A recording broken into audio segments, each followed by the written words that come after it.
दर्यापूर नगर परिषदेने सुरक्षित म्हणून बिल्डिंग समोरच्या रोडलगत सुंदर असे लोखंडी कंपाऊंड घालून रोडला सौंदर्यीकरणाची झालर लावली व त्याच बाजूला सर्व वृक्षारोपण करून झाडे सुद्धा जगवली। हे सर्व सौंदर्यीकरणाचे काम होत असताना त्याच ठिकाणी त्याच लोखंडी वॉल कंपाऊंडचे सौंदर्य नष्ट करण्याचे काम सुद्धा मुख्याधिकाऱ्यांच्या नाकावर टिचून चोरी करण्याचे काम संबंधितांकडून होत असून रोज 3-4 लोखंडी सुंदर असे खोपट तोडून नेण्याचे काम सध्या सुरू आहे। जवळपास 125 लोखंडी खिळे सौंदर्य असलेले चोरून नेण्यात आले आहे व रोज चोरटा चोरण्याचे काम करीत आहेत। मात्र नगर परिषदेचे याकडे दुर्लक्ष होत असल्याने नजरेखाली असलेला कंपाऊंड जर सुरक्षित राहत नसेल तर इतर कंपाऊंडची काय गत होईल असा प्रश्न मूर्तिजापूर रोड मॉर्निंग क्लबचे मनोज पाटील, विलास पाटील कोल्हे, गोकुळ गावंडे, गजानन देशमुख यांनी उपस्थित केला असून एवढेच काय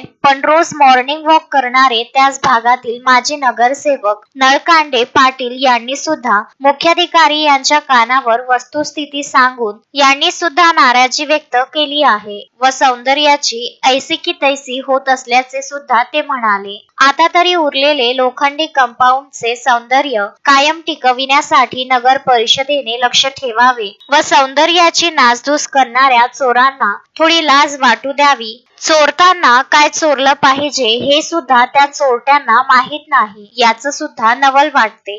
गजानन देशमुख, विदर्भ न्यूज, दर्यापूर।